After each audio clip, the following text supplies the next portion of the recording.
Good evening, Democrats. I'm Lauren Calmet, political director here at the Florida Democratic Party. Welcome to Meet the Candidates. Thanks so much for joining us. This episode features some of our wonderful candidates from the West Central Florida area. We are incredibly excited to introduce you to these dedicated Democrats who are ready to flip Florida blue. In our first group today, we are going to meet Kathy Lewis, running for Senate District 20, Jessica Harrington running for House District 64, and Representative Jennifer Webb for House District 69. Hello, Democrats. Thank you so much for joining us tonight. Hello. Hi, Laura. Hey, guys. So Kathy, let's start off tonight's program by learning a little bit about your campaign and allow you to set the stage for our Democrats tonight. So Kathy, why don't you answer a little bit of a broad question to start off the night? What are your top priorities in this race? Well, thank you for having me. We ran in 2018 against Tom Lee and completely overperformed with 46.5%. I ran because I was an angry parent. I have a daughter with a disability and was disgusted by the way the state was managing that and decided to run. So when Tom Lee resigned, back in the end of May, of course, we had to run again as we overperformed last time. So that's why we're up and running. One of my big priorities is disability rights. As I said, we have a child with a disability. Another, and what we discovered was I got a lot of calls from people saying, Kathy, now I understand what you were talking about. Last time I was talking about how we couldn't access benefits. I had to write to DC to get the benefits for my daughter. It took them 2 days to approve it. And that's why I got angry and said, no one's doing anything about this. I have to run. The other piece of it we now see is with the unemployment benefits. You can't access those effectively either. So there seems to be a problem with systems for people who are in need. And about 46% of our Floridians live at or below the poverty level. So that's a bunch of us. And I'm from Baltimore. I grew up in poverty and scraped and clawed my way out of there and made my way to Johns Hopkins. So I understand poverty.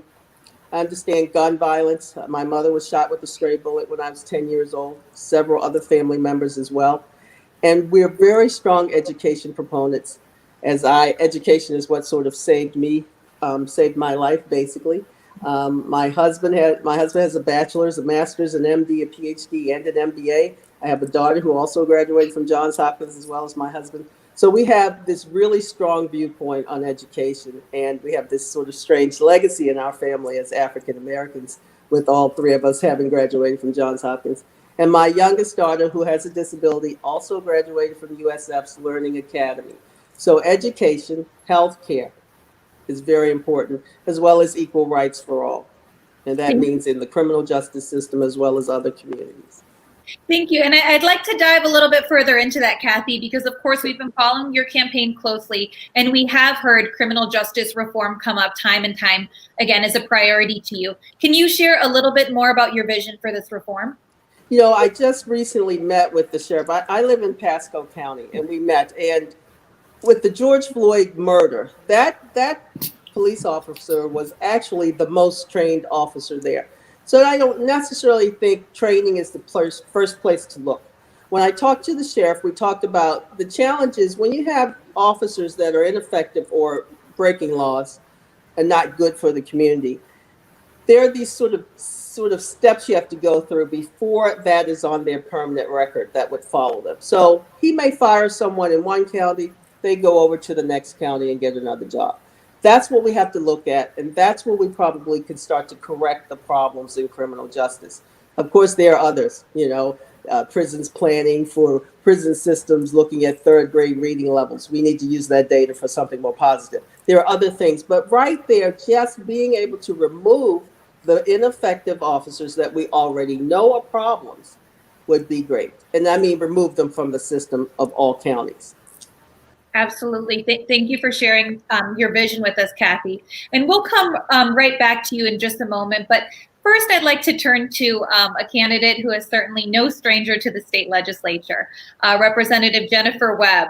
She is the current state representative for Florida's 69th district and has proven herself already by passing an impressive number of bills that deal with everything from helping home and condo owners keep more money in their pockets, to protecting the waterways and beaches, to investing in mental health and substance abuse treatment, and expanding career and technical education. Representative, it's good to see you. Lauren, it's so good to be here, and it's good to be here with other amazing Democratic candidates. Absolutely. This is it's exciting to see so many Democrats in one spot. So I'd like to ask you, of course, we've seen that tourism is a major driver of House District 69, but it has been one of the industries hit hardest during this health and economic crisis.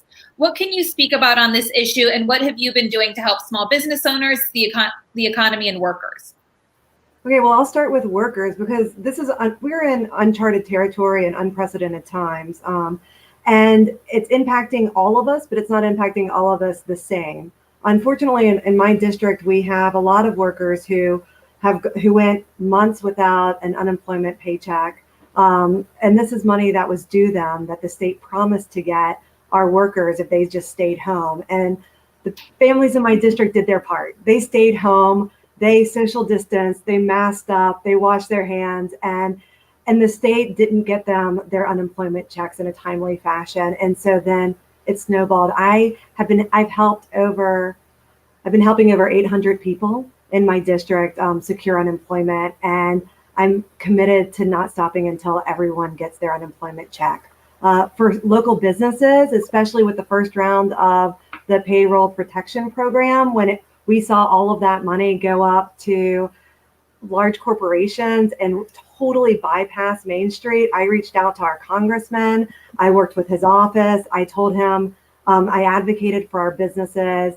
I advocated for our entrepreneurs, our micro businesses. A lot of our small businesses are actually just one-person shops, and they deserve to get relief also. And finally, I've been, a liaison between DBP, between the state and businesses, and just constantly working to make sure that business can reopen safely and as quickly as possible, so that people can provide for themselves.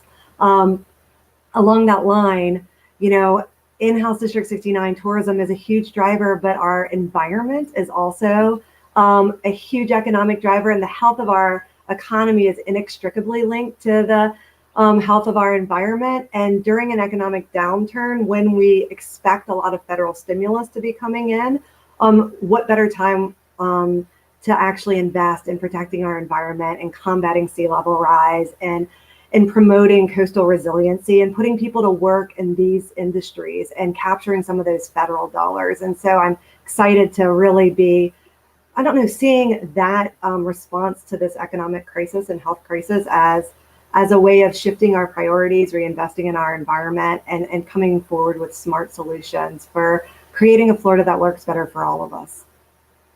Thank you, Representative. And as we dive deeper into this conversation about the environment and health and COVID-19, I'd like to turn to our candidate for District 64 with a quick question. Jessica Harrington is a proud public school teacher and union member running for Florida's 64th district. For years, she has been a fierce advocate in her community for public education, environment, equality, and justice. So Jessica, this next question is to you. So in District 64, as in pretty much every House district here in Florida, healthcare has been a top issue for voters. What would you do to ensure that Floridians have access to affordable healthcare? Well, that is a great question. Thank you so much for having me. So the first thing we need to do is we need to accept the Medicaid dollars that and expand Medicaid for those 800,000 Floridians that would benefit from us getting those federal dollars. So that would be step one, is making sure we're doing that. We also know, healthcare is a human right, and that nobody in our state, in the great state of Florida, should ever go bankrupt or die because they cannot afford their healthcare or their medicines.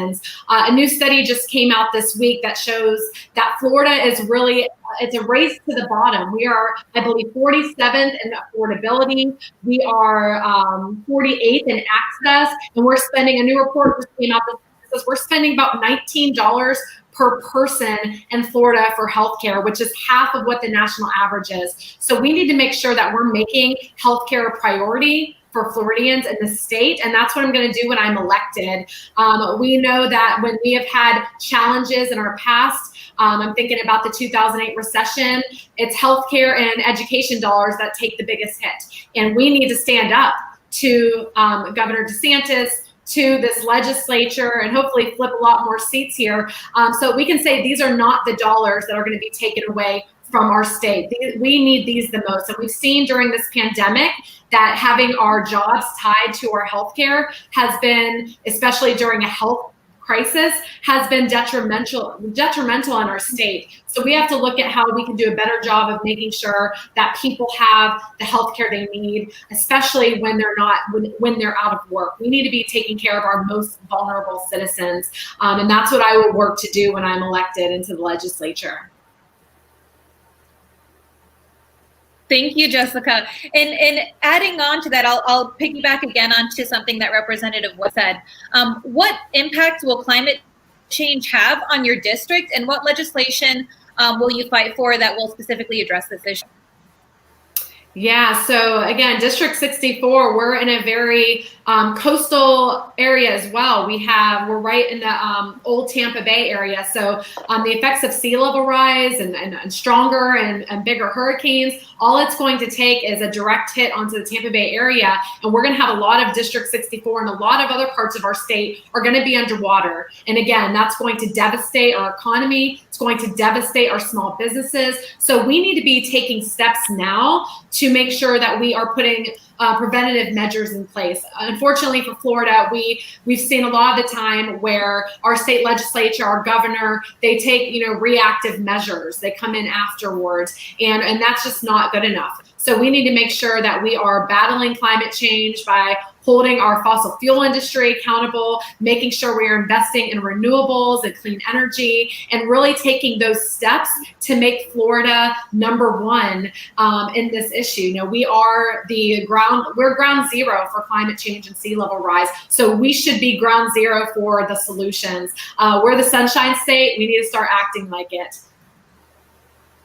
Thank you, Jessica. And of course, I would be remiss if I didn't address an issue I know was central to your campaign.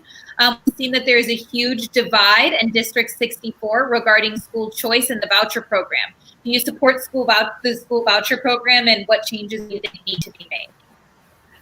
So that is a great question. Of course, a lot of people don't know this, but when I started teaching almost 13 years ago, I started at a charter school. And so I understand the need for charter schools. Of course, it was a nonprofit school.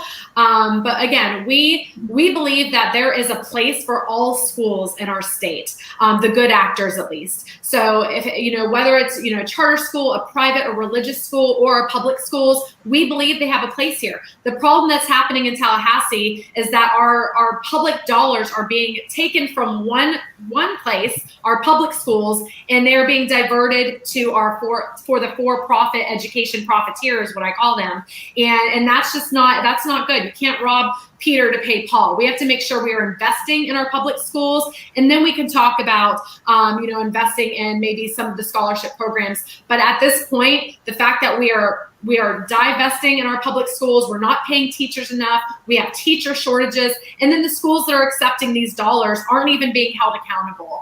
So we have to make sure that we have a total revamp of the system and make sure that 90% of our students who choose to go to public schools don't get left behind, because unfortunately that's what's happening right now. Thank you for sharing that, Jessica. So let's shift gears, because I do remind our viewers that voting your entire ballot this election cycle, as it is every election cycle. So let's talk about the top of the ticket for a minute. Kathy, this next question is for you. What's your take on Vice President Biden's pick of Kamala Harris as a running mate? Of course, that's extremely exciting. I mean, we have an African-American female on the top of the ticket. So for me, it's very exciting. one of the reasons why, excuse me, we're running is we're hoping to completely overperform again, which would also help Biden and Senator Harris. It's a very exciting time for us. And lots of people are calling me, even because they see that she's there. I get calls all over the country from people saying, we're so glad that this is also happening at the local level. It's important to have diversity in all of our representatives. If we need to do that, we need to move towards that. It's great for everyone. Studies have been shown we have to have it, and the fact that it's on the top of the ticket is just outstanding. Excellent. Thank you so much for sharing that, Kathy. And to close out this little segment, I will take it back to Representative Webb. Representative, since you've already served in the legislature, can you share with us what are you most proud of from your first term? Oh, wow. That's a big question. And I think like so many Democrats, we have really strong values that resonate with the majority of voters and in Florida. And we have the solutions that Floridians want. It's just how to get it done and how to get it done and when the majority is the Republicans. And what I figured out over the last 2 years is how to move us in the right direction, how to expand access to healthcare through making more people eligible for long-term care, through Medicaid and shortening those waiting lines, how to expand access to mental health care by I actually created an office, the Office of Drug Abuse and Prevention, which is not something that normally gets allowed to happen during Republican tenure, but it's such an important issue that we address that, I pressed, and the governor with his priorities said, yeah, we need this office. We need somebody spearheading the opioid epidemic, making sure that we revamp our Baker Act system and get more healthcare options to our young people and expanding career and technical education opportunities. And so it was really about slowly starting to move us in the right direction. And this is a direction that can be amplified if you actually send Jessica and Julie and the other candidates for representative to Tallahassee with me, because we won't have to take baby steps. We can take larger steps, and we can actually create a Florida that works better for all of our families and one that works better for our local businesses. Because as Kathy Lewis mentioned, not only the disability system hasn't been working, not only just the unemployment system. In Pinellas County, we were 1 week away from running out of food for our most vulnerable families. We only had one office where families who needed help from Department of Children and Family Services could get assistance during the shutdown.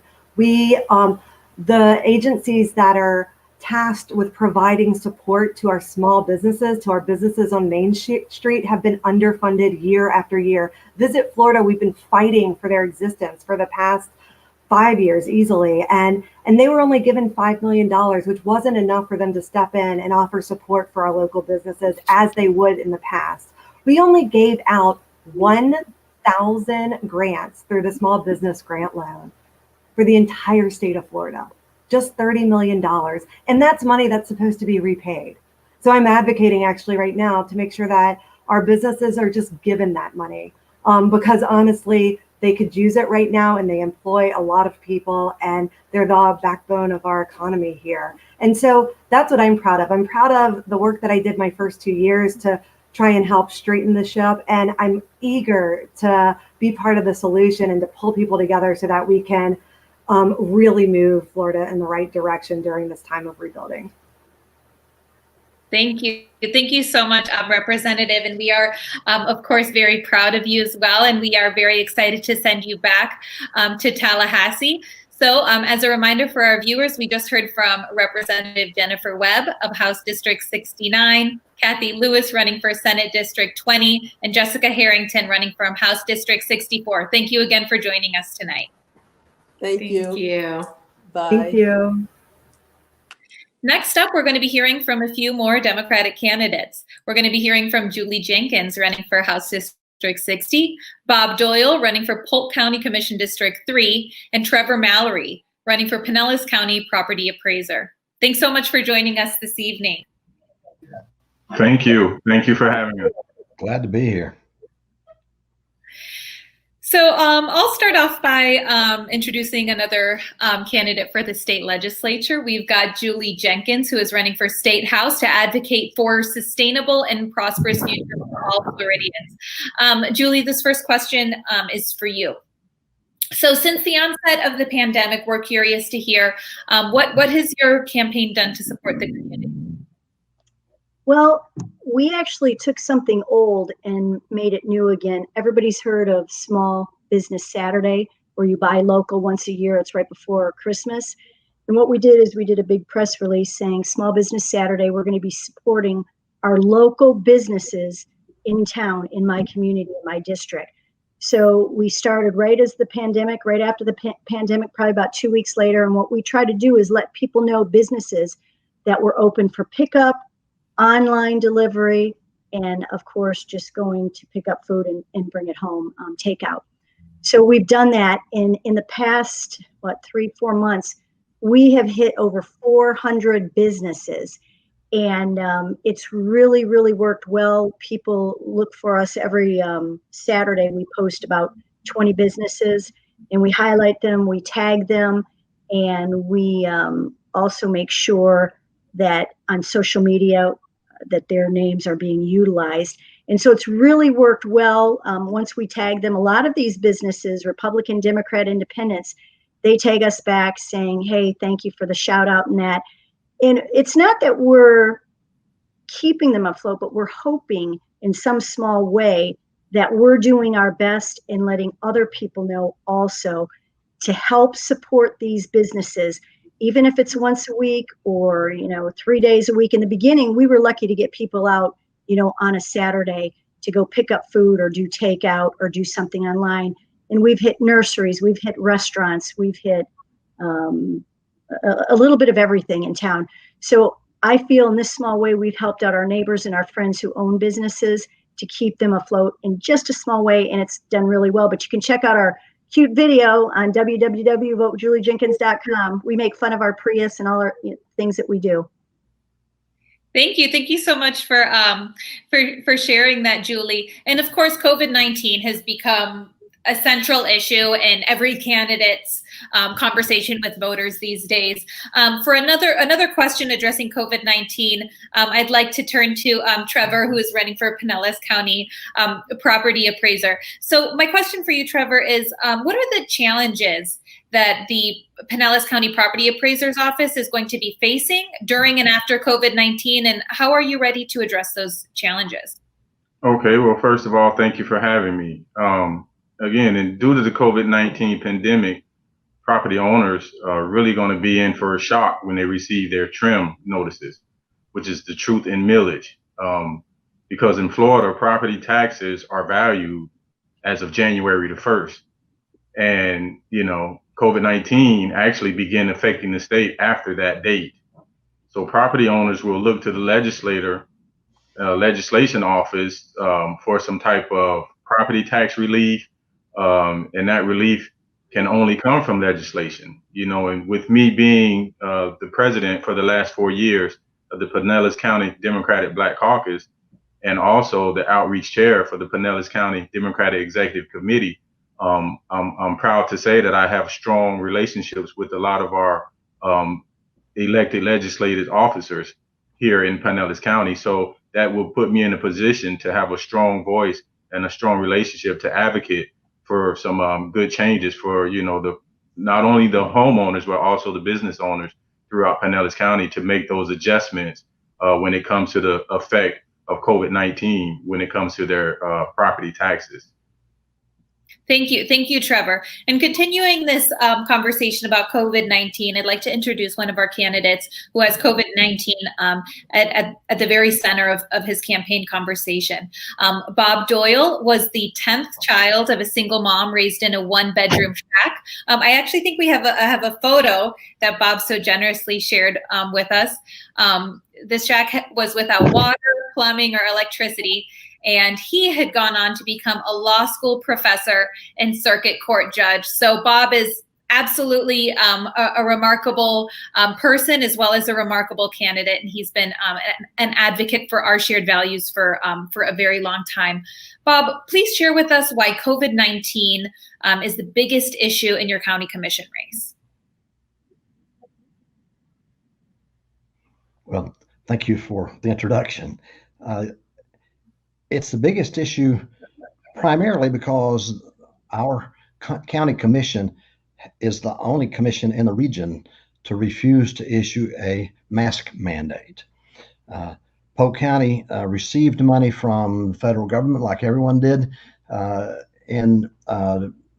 with regard to the pandemic, and they didn't spend one nickel for contact tracing and one nickel for testing of the population.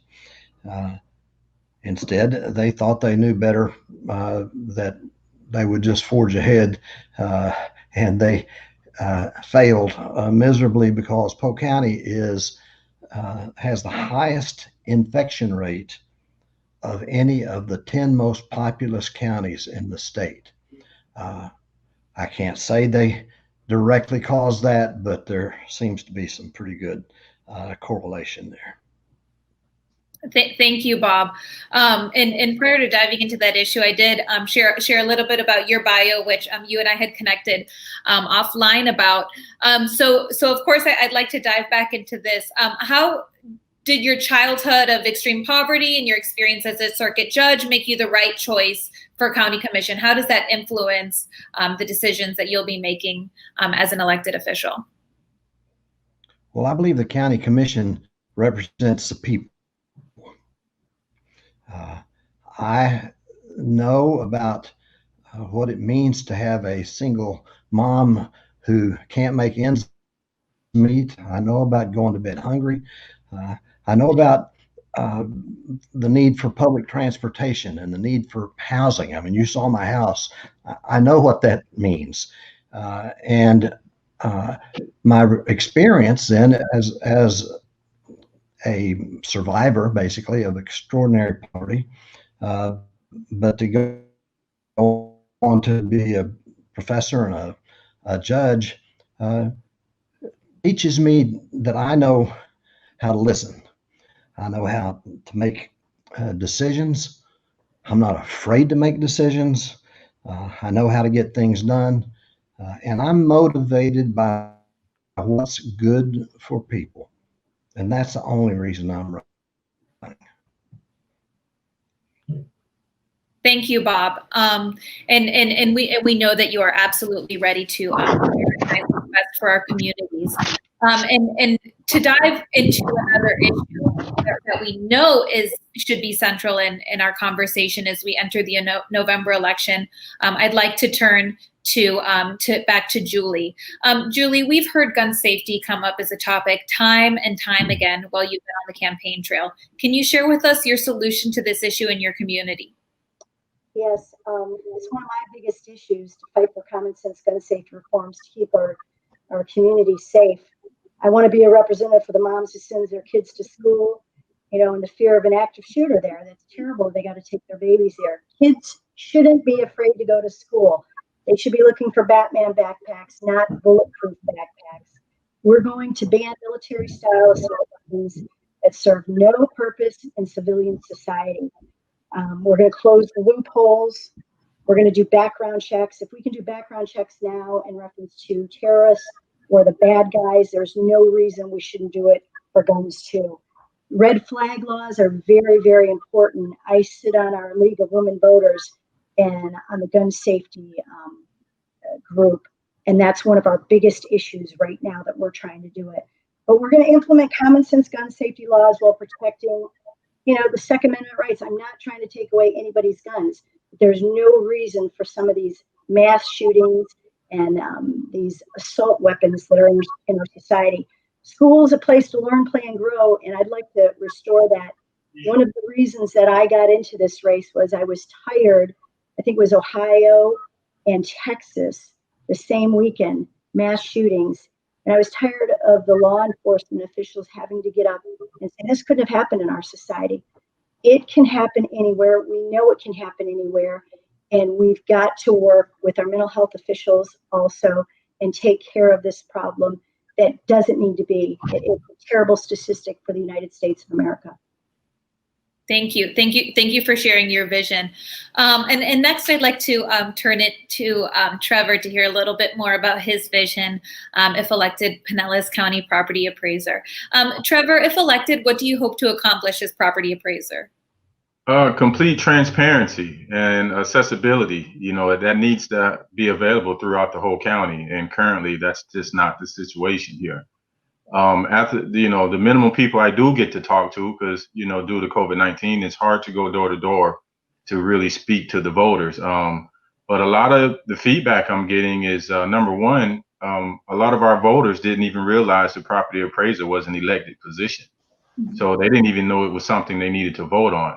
And number two, if they did know, they really did not know what the property appraiser position entailed. They didn't know what to expect from a property appraiser. So one of my key things and one of the top thing on my platform is education.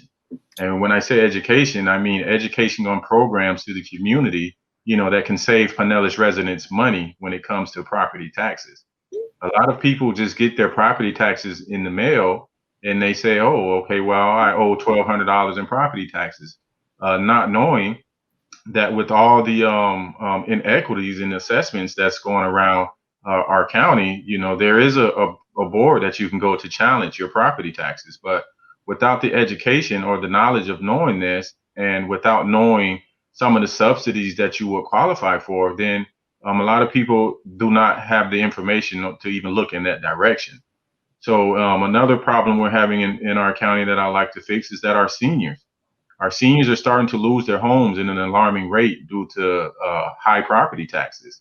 So there needs to be some type of programs put in play that helps our seniors that are now put on fixed incomes and that have spent 30, 40 years to pay off a property to eventually lose it in property taxes for pennies on the dollars. And for me, I'm a property manager in low income communities. And it's sad for me to sit back and watch these families being put out on the streets. And another thing that does is it affects the ability to create generational wealth. One of the top ways to leave wealth in your family is through real estate or property ownership.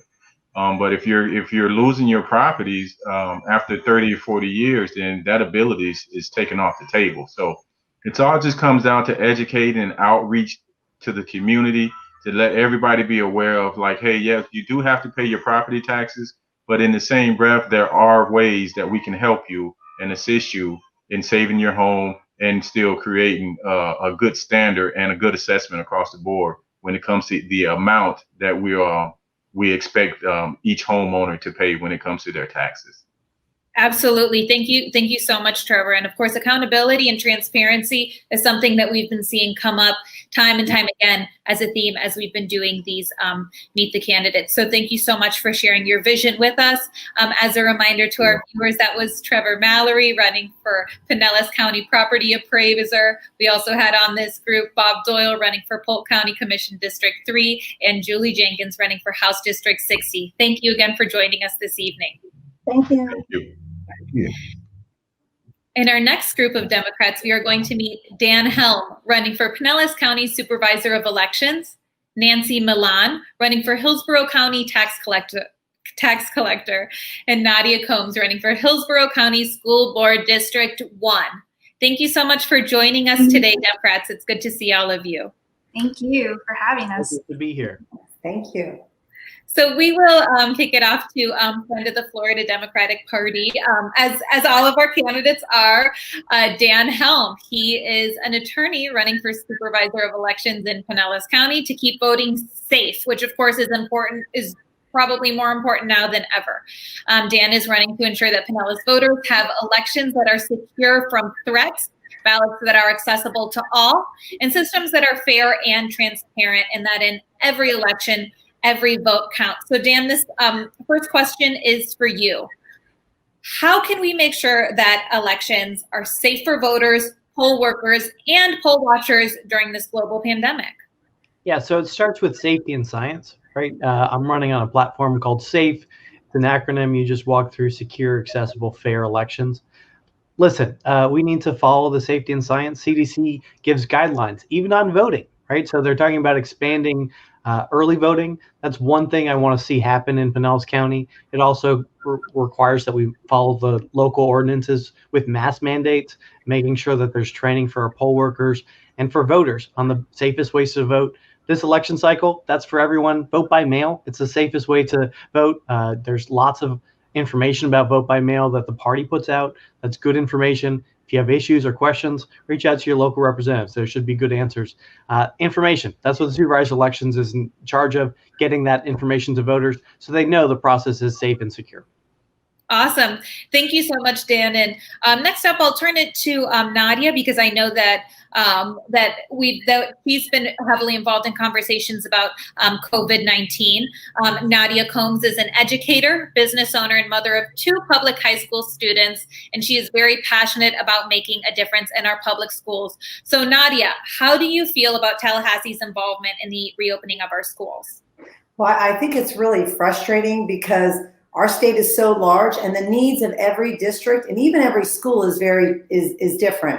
And so here we have Tallahassee basically letting Hillsborough County not allowing us local authority on making those decisions. It's very important that our local school board, our superintendent, our teachers, our supporting staff together, we're able to make decisions that are best going to meet the safety of our students, as well as making sure the students are gaining academic gains. So I think that every district throughout the state differs, and Hillsborough, as large as it is, it also differs on the needs of the students and the different schools. And we know that certain areas, the numbers are much higher with COVID and other schools might be less. So it's very frustrating that we are not able to think outside the box. We have so many wonderful educators and leaders in Hillsborough County, but we're not able to provide different ideas and thoughts on how to keep our children safe and also make sure our students are receiving those academic gains and knowledges. I'm very concerned about the inequity and what is going to happen. You know, COVID is going to be very long lasting, and we need to be able to think of a plan that's going to best meet the needs of our school and our students, our teachers, and as well as making sure Tallahassee is not making that decision for us. So it's very frustrating that everything is tied to money and we're not able to plan safely and also make sure that the public funds and our public schools stay strong through COVID-19. Thank you, Nadia.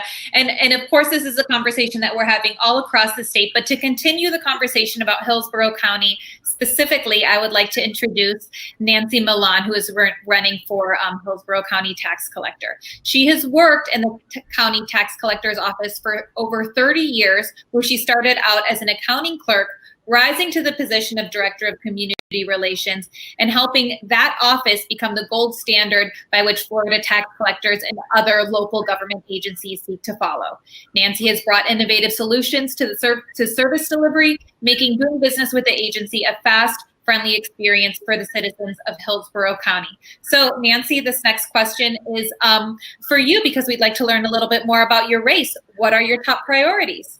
Well, my top priorities, which is, again, you mentioned as a common theme, is definitely increase accessibility through community outreach so that every citizen can receive the vital documents and services that they need in a convenient manner.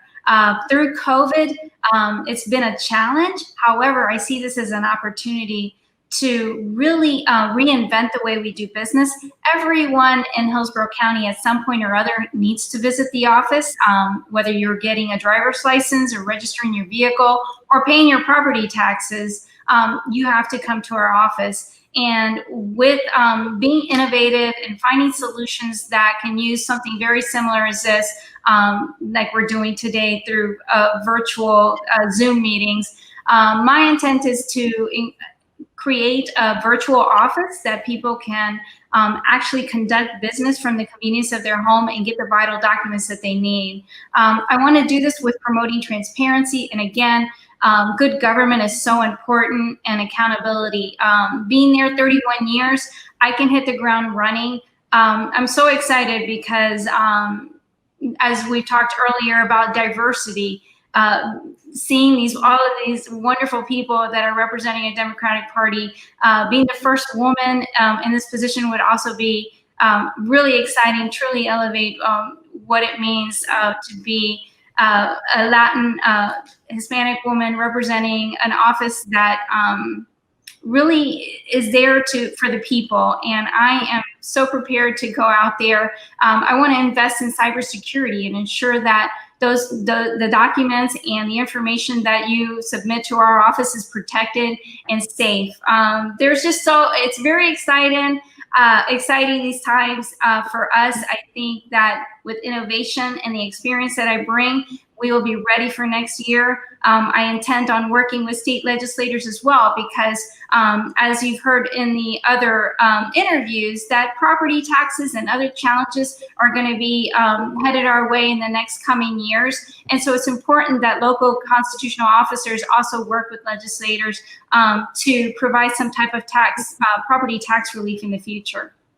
Absolutely. Thank you so much, Nancy. And for any of our viewers who are just not that familiar with the office, can you please share with us what, in your view, are the most important responsibilities of the tax collector? Well, we serve over 1.2 million people, and we collect and distribute over $2.1 billion annually in property tax alone. We're the funding engine for government in Hillsborough County. So having someone in this position, we have the fiduciary responsibility to ensure that those dollars are taken in and we're spending money wisely, and then so that we can turn back those funds back to the county so that all of these services and great things that we're doing in Hillsborough can continue. Again, we are faced with some challenging times with COVID. We have to be ready and prepared and have someone at the helm who's really knows what's happening and is able to start this. We don't have time to sit around and think about how we're going to do the job and then figure it out. Things need to get done right at the very beginning of day one when elected.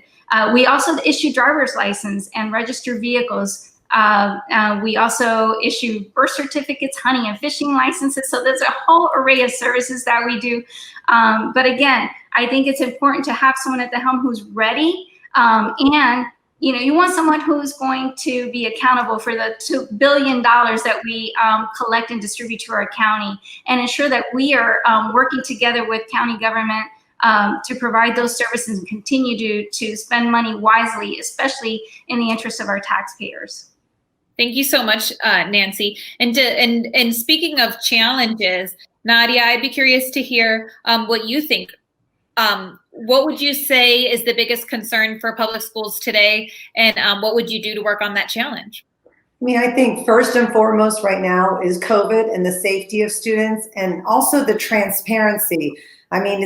What people don't realize, like in Hillsborough County, we have students who have contracted COVID-19, and then we have students who are exposed to COVID-19, and then we have students who are in quarantine. So my daughter is one of those children who was quarantined, and during that time she wasn't placed in e-learning. So she's been kind of self-learning in 10th grade with a very difficult schedule. So I think COVID is going to create a big social inequity, and we're going to have many students who are very far behind.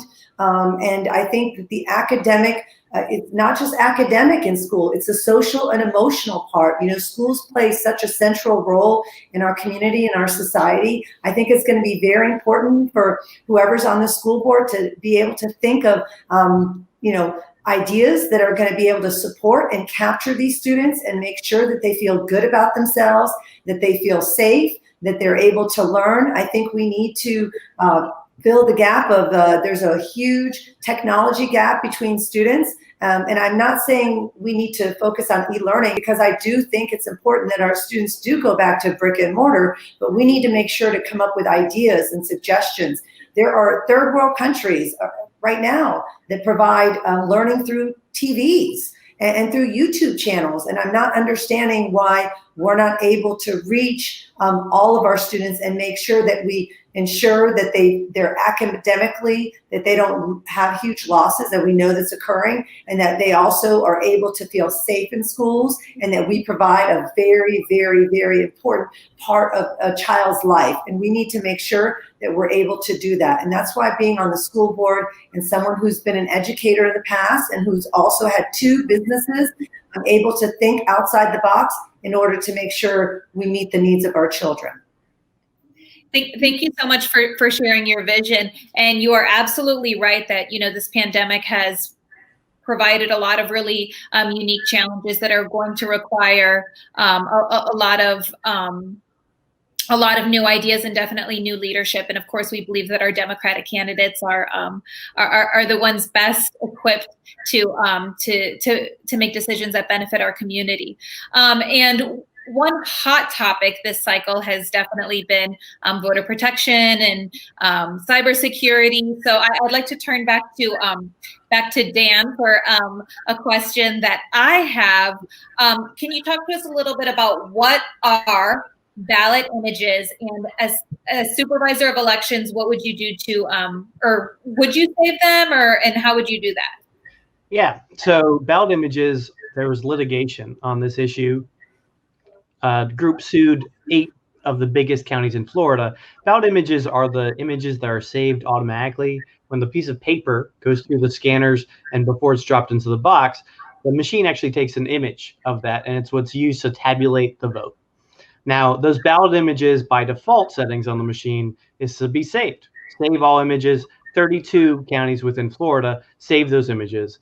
In Pinellas County, our supervisor elections turns off that setting, changes the machine to delete ballot images without an explanation, right? So she's shredding digital ballots. She's shredding ballots. She's shredding the digital record. Why is this important? Creates redundancy. The voting systems are all about plans and backup plans and redundancy to make sure that the vote is safe and secure. For instance, in 2018 in Broward, they lost about 3,000 of the paper ballots. If they had kept the digital record, they'd have those votes. They'd have the record. This digital ballot's allowed to be used starting in 2021 for recounts. Luckily for the litigation, if there is a recount in Florida this election cycle, those big 8 counties have agreed to save the digital ballots. However, they're not saving them automatically beforehand. One person gets to make this decision. It's complete sole discretion of the supervisor elections. It makes sense, right? Save the digital record. Why would you ever delete this? It's digital. You don't have to store it in any big warehouses or boxes. It's a simple decision. Do the right thing. Save the digital images.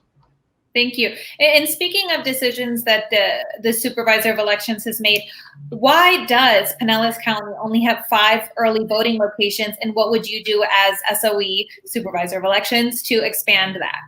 Yeah, so our neighbor, I'm here with Hillsborough County, who has Craig, who leads a wonderful system in supervisor elections in Hillsborough County.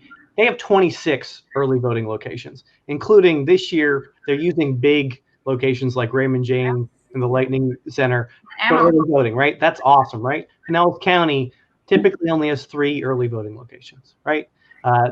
This cycle, we will have 5. But for a county our size, we are about 1 million people. Pasco, half of our population just to the north of us, has 11 early voting locations, right? Again, we will have 5. You want to know what voter suppression looks like in 2020? This is what voter suppression looks like, right? Because our supervisor elections does not want people to vote early. That's not the right way to do things, right? One decision, you can expand early voting. There's even free money. There's about $1 million from the CARES Act that you could use to expand, make sure that there's enough workers. I'm worried about election day because you're forcing all the people that want to vote in person to not be able to vote early. You're forcing them on election day and you're causing a problem, right? Create redundancy in the process, expand early voting. One person can change that. Listen, put Dan at the helm. Put me in charge of the supervisor elections in Pinellas. Absolutely. Thank you so much, Dan. And as a reminder to our viewers, Dan Helm is running for Pinellas County Supervisor of Elections. We also have him joined here with Nancy Milan running for Hillsborough County Tax Collector and Nadia Combs running for Hillsborough County School Board District 1. Thank you so much to all 3 of you for joining us this evening. It has been great to get to know each of you. And thank you so much to all of our viewers for tuning in to tonight's program. We hope that you will join us for our next episode as well. And we encourage you to check out our Florida Democratic Party social media pages because we have a lot of additional information regarding voter protection, vote by mail, to ensure that all of your ballots are cast and that every single vote counts. So thank you again for tuning in, and we hope that you each have a great night and stay safe.